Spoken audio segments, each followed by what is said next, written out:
সবাই মাইনে পাবেন, কাউকে বার করা হয়নি, ছাড়া হয়নি। আমাদের অনেক কর্মচারী লাগবে, আমরা প্রায় 11,000-এর বেশি নতুন কর্মচারী নিয়োগ করব। পরীক্ষা করিয়ে স্বচ্ছভাবে নিয়োগ হবে। পঞ্চায়েত স্তরে স্বচ্ছতা এবং জবাবদিহিতা নিশ্চিত করতে রাজ্য জুড়ে বড় প্রশাসনিক পদক্ষেপের ঘোষণা করল পঞ্চায়েত এবং গ্রামোন্নয়ন দপ্তর। ঘোষণা করেছেন রাজ্যের পঞ্চায়েত ও গ্রামোন্নয়ন মন্ত্রী দিলীপ ঘোষ। পশ্চিমবঙ্গবাসীর উন্নয়নের জন্য নতুন রাজ্য সরকার ইতিমধ্যেই কাজ করা শুরু করেছে। দায়িত্বে আসার পর থেকে ইতিমধ্যেই বেশ কিছু গুরুত্বপূর্ণ পদক্ষেপও করেছে নতুন সরকার। করা হয়েছে একাধিক বড় বড় ঘোষণা। এবার আরও এক বড় ঘোষণা করলেন রাজ্যের এক মন্ত্রী। হাওড়ার উলুবেড়িয়া 2 নম্বর ব্লকের জোয়ারগড়ি গ্রামে এই প্রকল্পের উদ্বোধন করেন তিনি। কোদাল হাতে কাজ করতেও দেখা যায় মন্ত্রীকে। সাংবাদিকদের মুখোমুখি হয়ে রাজ্যে নতুন নিয়োগ প্রসঙ্গে দিলীপ ঘোষ বলেন, সবাই মাইনে পাবেন, কাউকে বার করা হয়নি, ছাড়া হয়নি। আমাদের অনেক কর্মচারী লাগবে, আমরা প্রায় 11,000-এর বেশি নতুন কর্মচারী নিয়োগ করব। পরীক্ষা করিয়ে স্বচ্ছভাবে নিয়োগ হবে। কি বলছেন পঞ্চায়েত ও গ্রামোন্নয়ন মন্ত্রী দিলীপ ঘোষ, শুনব। সবাই বেতনও পাবেন, কাউকে বার করা হয়নি, ছাড়া হয়নি।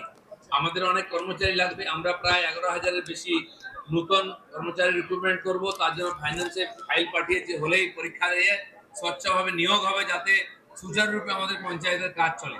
ততদিন যে কর্মচারীরা আছেন তারাই সেই পুরনো কাজকে নতুন করে শুরু করছেন। সংগঠনের কাজ পরে হবে, আগে সরকারের কাজ হোক।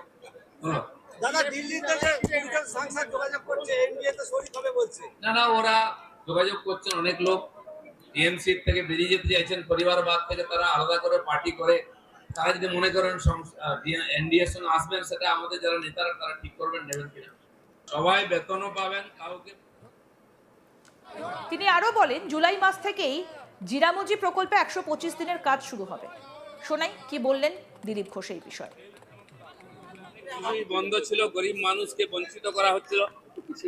এই সমস্ত প্রকল্পে দুর্নীতি হয়েছে, তাই কেন্দ্র সরকারও পয়সা দেওয়া বন্ধ করেছিল। আবার পয়সা আসছে এবং 100 দিনেরটা 125 দিনের কাজ হবে জিরামজি, যাতে গ্রামের মানুষ সুবিধা পান এবং নিয়মিত চলবে।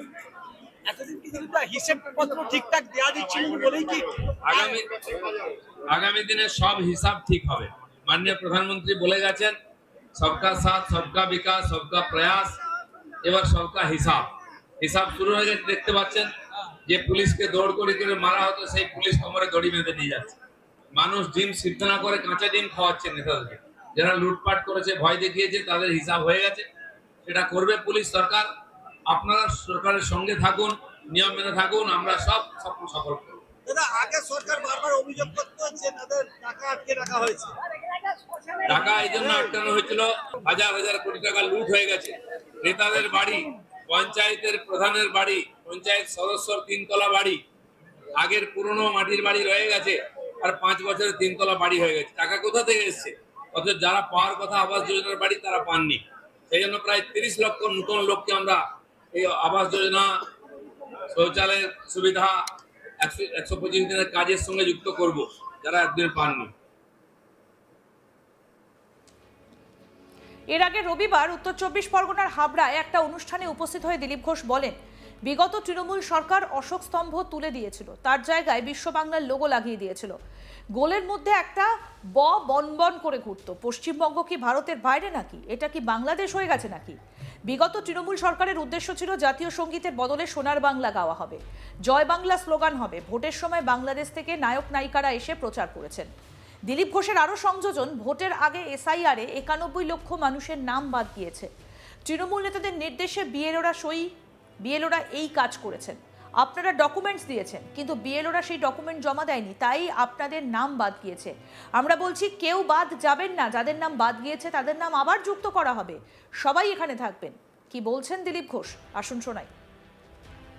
ধর্মের দল বাতাসে লড়ে, আর পাপ বাপ কেউ ছাড়ে না। এই যে 91 লক্ষ লোক ভোটার লিস্ট থেকে বাদ গেছে, 2-1 লক্ষ তার মধ্যে আছেন যাদের ভুল ভ্রান্তি করেছে, টিএমসি করিয়েছে, যারা বিএলও ছিল তাদের দিয়ে ডকুমেন্ট নিয়ে গেছে, জমা দেয়নি, তাই আপনার নাম আসেনি। চিন্তা করবেন না, আগামীবারে নাম আসবে, আবার ডকুমেন্ট দেবেন। কেউ নাগরিক থাকবে না, কাউকে এখান থেকে যেতে হবে না। রাস্তাঘাটে চলাফেরা, কথাবার্তার মধ্যে হচ্ছে পরিবর্তন। আর যারা ওই অহংকারে মদমত্ত হয়ে এই ধরনের ব্যবহার করতো, কথাবার্তা বলতো, তাদের কি দুর্দশা আজকে? চলতে গিয়ে পিছনে দেখছে কেউ নেই, পিসি একা আছেন, ভাইপো তো খুঁজেই পাওয়া যাচ্ছে না। একদিন বেরিয়েছিলেন বীরত্ব দেখাতে, কাঁচা ডিম খেয়ে বাড়ি গেছে।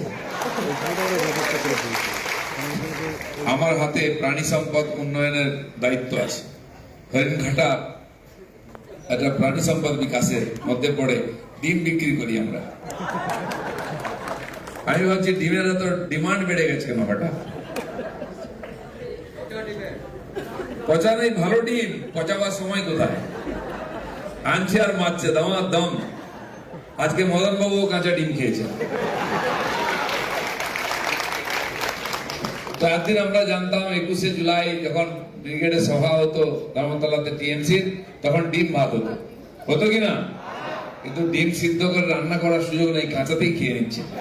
সমস্ত নেতারা সুযোগ পাচ্ছেন, কেউ নয়। এই আমাদের পঞ্চায়েত বিভাগেই প্রায় 11,000 পোস্ট আমরা অ্যাডভার্টাইজ করবো চাকরির জন্য, আগামী মাসে হতে হবে। এরকম সমস্ত দপ্তরে হবে। কেন্দ্রের টাকা কোথায় যেত কেউ জানে না। আমরা দেখতে পাচ্ছি কোথায় গেছে। আগে বলতো টাকা নেই, দেখা গেল পার্থবাবুর ফ্ল্যাট থেকে টাকা বেরোলো।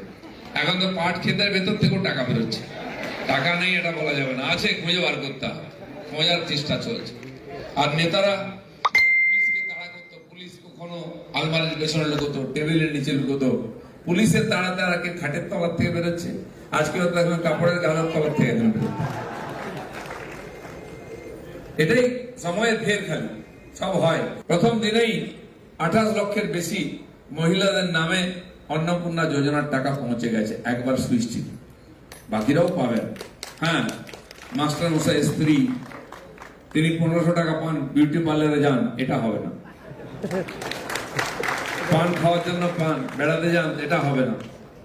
যে সত্যি সত্যি যার প্রয়োজন আছে সেই পরিবারকে আমরা টাকা দেবো। তার জন্য সার্ভে স্কুটিনি শুরু হয়ে গেছে। আর এই যারা বিদেশি ঢুকে পড়েছিল তারা কোনো সুবিধা পাবে না। সব জায়গা থেকে ভোটার লিস্ট থেকে বাদ গেছে, সমস্ত সরকারি সুবিধা থেকে তাদের মাইনাস করা হবে। শুধু তাই নয়, জনসংখ্যা যে বিস্ফোরণ হয়েছে, ডেমোগ্রাফিক চেঞ্জ, বর্ডার এলাকায় 30-40% ভোট জনসংখ্যা বেড়ে গেছে। মাননীয় গৃহমন্ত্রী অমিত শাহজি একটা কমিটি করেছেন এর উপরে দেখার জন্য, তদন্ত করার জন্য, কেন ওখানে জনসংখ্যা বাড়লো, কোন জায়গায় বাড়লো, হঠাৎ জনসংখ্যার বিস্ফোরণ হয়ে গেছে, এসব এলাকায় হচ্ছে, সেসবও চেক করা হবে, কোথাও ছাড়া হবে না। সবাই মাইনে পাবেন, কাউকে বার করা হয়নি, ছাড়া হয়নি। আমাদের অনেক কর্মচারী লাগবে, আমরা প্রায় 11,000-এর বেশি নতুন কর্মচারী নিয়োগ করব। পরীক্ষা করিয়ে নিয়োগ হবে। অর্থাৎ একাধিক বার্তা দিয়েছেন দিলীপ ঘোষ। তিনি বলছেন পঞ্চায়েত স্তরে স্বচ্ছতা এবং জবাবদিহিতা নিশ্চিত করতে রাজ্য জুড়ে বড় প্রশাসনিক পদক্ষেপ করা হবে। সম্পূর্ণ আপডেট পেতে দেখতে থাকুন আজ তাক বাংলা। সাবস্ক্রাইব করুন, নোটিফিকেশন পেতে বেল বাটন অপশন প্রেস করুন।